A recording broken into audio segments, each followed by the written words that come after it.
Hey Dynamics 18, this video is for you, and I have your video in front of me with demonstrating the problem with your vibrato and having your violin shake a lot.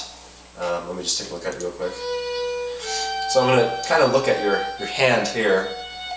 Typically, if your violin is shaking out of control, there are a couple of things that could be happening.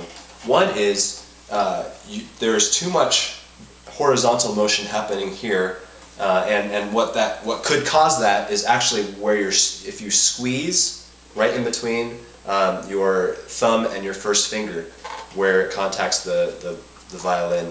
Don't squeeze here. If you do, if you squeeze, then what happens is you pull the whole violin along with you. What we're trying to do with vibrato is to keep this nice and relaxed. And so when you bring your hand up to play, make sure that it's not gripping the neck, and it just needs to be resting there. And a little trick that I use, and I have a video on keeping your shoulders down, which the way that I do that is by bringing up my violin like this. And so there's no, there's none of this kind of motion where there's clamping or anything. And what that does actually is it's bad for you physically if you are clamping at all. And so what I like to do, and this is what I train myself to do, is to just bring my violin up without moving my shoulder at all, and then I lift with my hand, my left hand. And what that does is it makes it so that everything is really nice and relaxed. So when I play, now my violin will shake a little bit, and I think that's normal. If your violin's not shaking at all, then that means you're not doing any horizontal motion. There has to be some kind of motion happening. But you can keep it under control by not squeezing here, and then just very gently putting your finger down. You don't have to press your finger down all the way in order to get a good note. Right now I'm probably pressing about 75%. Here's with 100%. Here's with 75. You can't tell the difference in the sound, but I can tell the difference in my hand. It feels a lot more relaxed when it's only doing 75, even 70% pressing down. So you don't have to press the string all the way down so that it's pressing against the fingerboard. It just needs to be down far enough that you get a clean sound. Okay. The vibrato motion, it looks like on your video, your vibrato is also originating from this spot right here where you may be squeezing. So where it should be originating is from this part of your body, the elbow bicep area. So when your finger should be able to collapse like this. Very, very slow motion. It should collapse like that.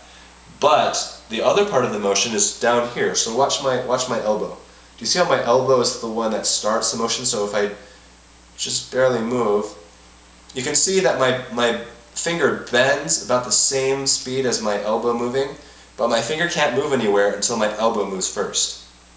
See that? So in order to get my finger all the way extended, rather than pushing my finger down like this, where it's going to really tire out your finger, I'm just bringing my elbow over, and in so doing, my finger just naturally collapses that way. Same thing with my pinky. See that? So I'm not pushing my pinky down like this to make it happen. I'm just bringing my elbow this way in this horizontal motion. Okay? So what I would do to start, to get yourself relaxed, shake out your hand and just really lightly place it into this position so that you're not squeezing. And then in order to get a good vibrato, rather than try to move your hand this way, stick your finger down, just very slowly move it from a bent position, not totally square, but just at a little bit of an angle, just slightly, so that it feels comfortable to you. And then just bring it back, forward, back, forward. Also remember when you're vibratoing that the highest point of the pitch should be on the note proper. It should never be any higher than the actual pitch. So keep it at that pitch, and then the vibrato action drops the pitch. Think of a vacuum. You get the vacuum effect?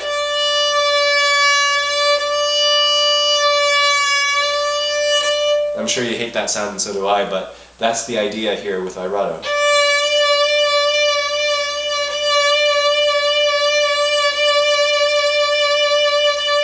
Okay, now to practice this, what I would recommend is doing it very slowly and in rhythm.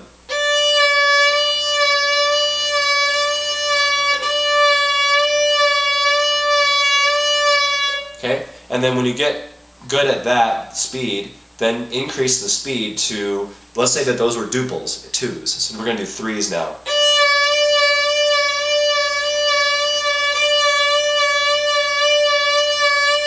When you get comfortable with that, then try in fours.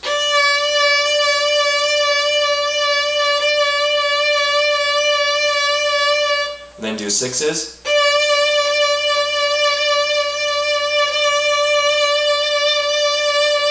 And then eights.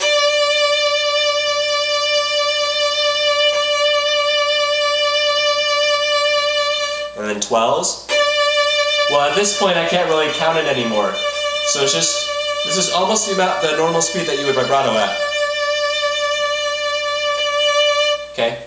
And then by that point you should be pretty comfortable. Now you're going to want to do that with each of your fingers. Particularly for me, my fourth finger has the most trouble vibratoing, so I have to bring my elbow underneath this way, which is in this direction.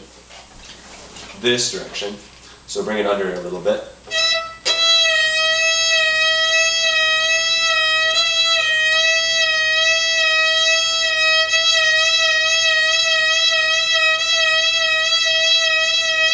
And so on. Same thing with your first finger.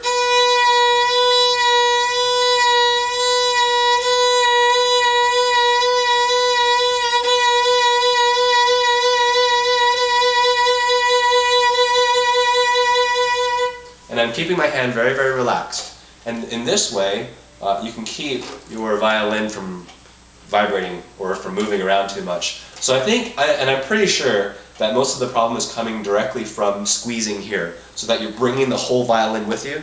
You don't want to squeeze here, you just want to rely on the pad of your finger where it contacts the string. This is the only spot where the violin is going to get pulled around. It's because of this finger and not because of your hand. So give that a try and let me know how it goes.